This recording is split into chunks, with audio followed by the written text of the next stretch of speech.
Hello, welcome to today's video diary for Finding My Way with Pi, Purpose, Intention, and Emotion. I am Pi, and today I am thinking about, yet again, acceptance.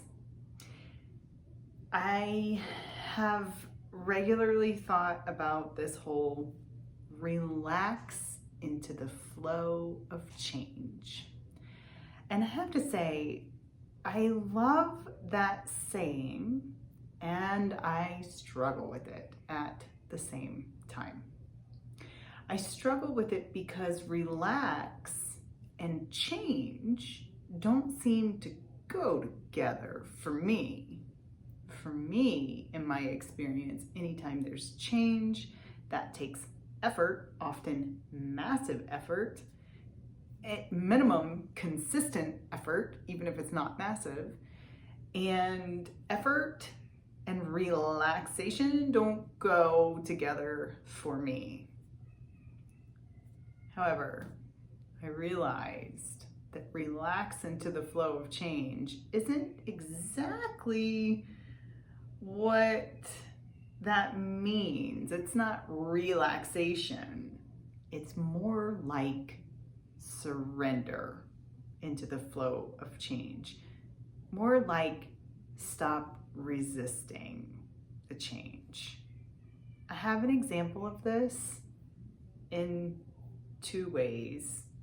One is a conversation I had with someone when I went to pick up groceries today. Perfect stranger. It was an employee at the grocery store. And she just opened up. So I always make it a point to speak with the clerks, or in this situation, I was going to pick up groceries and she was bringing them out to me. And I always make it a point to speak to them. Hi, how are you today? Are you able to stay cool enough? Because it was over 100 degrees here today. You know, those types of things. And we started talking, and just that little bit, she said, I'm from Louisiana, so the dry heat I can handle, but yes, it is hot. And then instead of going, oh, okay, that's nice, which I could have done, I just said, I looked her in the eye. I stopped. We were loading my car together. I looked her in the eye and I said, oh yeah, I know humidity and heat. I'm from Florida. And she goes, oh yeah, you do know. She goes, well, I moved out here with my family about 24 years ago. I said, oh, that's funny. That's when I moved to Colorado. It was about 24 years ago. I said, what brought you here? I really wanted to know. I was really interested. I find it fascinating why people move here. My own stories, I think, interesting. And then she said, oh, well, we moved here because my mom was sick with MS and she needed weather that wasn't quite as hot. I said, oh, I'll be honest, I don't know a lot about MS. I did not realize that the hot, humid heat triggered it. I said, I do understand that it's a pretty serious condition. And she said, it was. My mom struggled with it for a long time, and I was one of her caretakers, and she passed away last year. And then she said, and I recently came back from a visit with my family where I thought I'd be able to cry for a week and just release it. But I didn't get to because we had some unexpected visitors, and so it was still bottled up. And she said, now I find myself in my room crying. Y'all, this is a perfect stranger. And first of all, I just wanted to hug her. I felt so honored that this perfect stranger would feel comfortable enough with me to be able to say something that deeply personal and moving. And then I also felt like I understood. And this is a moment of deep human connection. I don't know if I'll ever see her again. And I don't know what came over me, but I just said to her, hey, I know it's painful, and a lot of people don't understand sadness, but it's okay to let it come. It's a sign of something there that you loved deeply, and maybe you're not ready to accept that it's gone yet, and that's okay. The sadness will help you transform into acceptance. It will help you surrender to that fact that you're not yet ready to accept, because you do need to grieve it. You need to grieve her, and the sadness is okay. And she just looked at me and she said, well, I can't even stop it from coming. And I said, that's okay, you don't have to. It is here for you. It's not bad.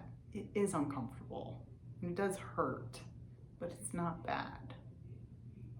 And she just looked at me and said, thank you. And we parted ways. And I was reminded in that moment of surrender, that sometimes there are situations in our lives that we resist. And I understand the sentiment of relaxing into the flow of it. Like if you're trying to swim upstream, you're going to get exhausted. Sometimes you gotta go with the flow. I get that. And also there's an element of surrender, which can lead to acceptance. It's not giving up. It's just, okay. Surrendering to what is and feeling what you need to feel so that you can accept what is. Now, a second example I want to give of this is my own example in,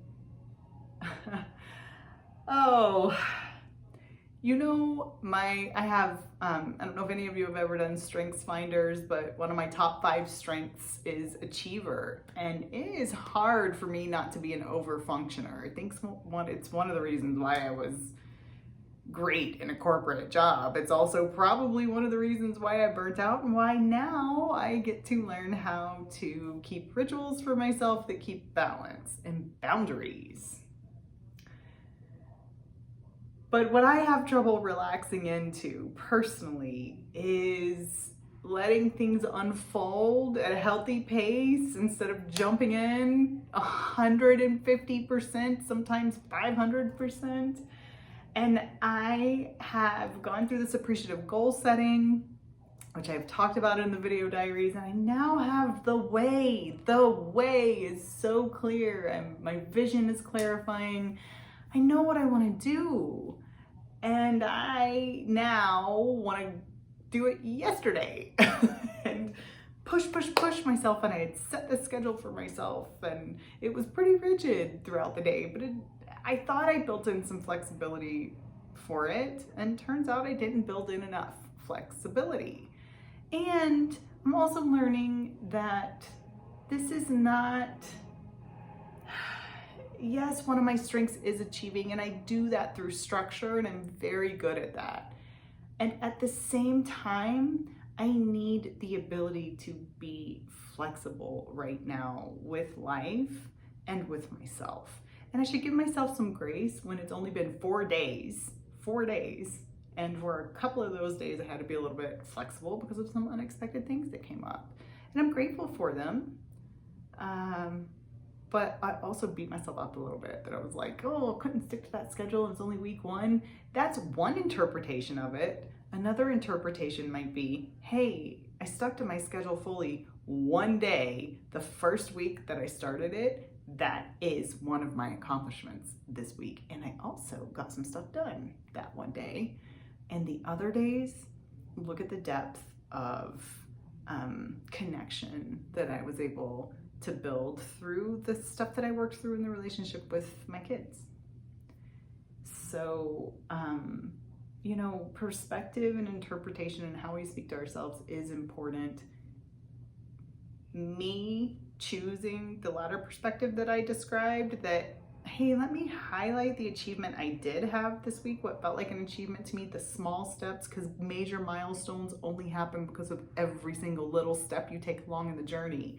So let me identify that small step, celebrate that, and surrender to the timeline of it. There is no insane timeline. I should be able to appreciate that. Now, coming out of my corporate position where sometimes the timelines cause insane stress, guess what? I don't have to do that to myself.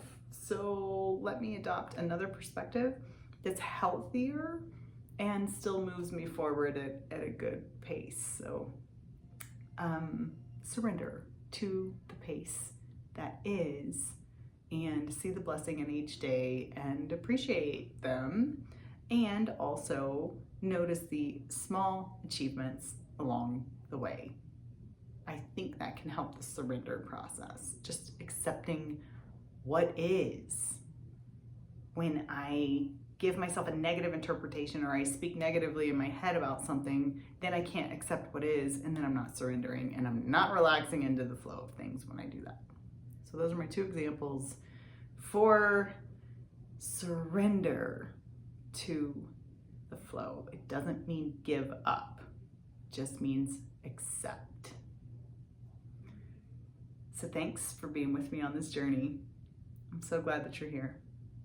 I hope it helps you too. I'll see you tomorrow.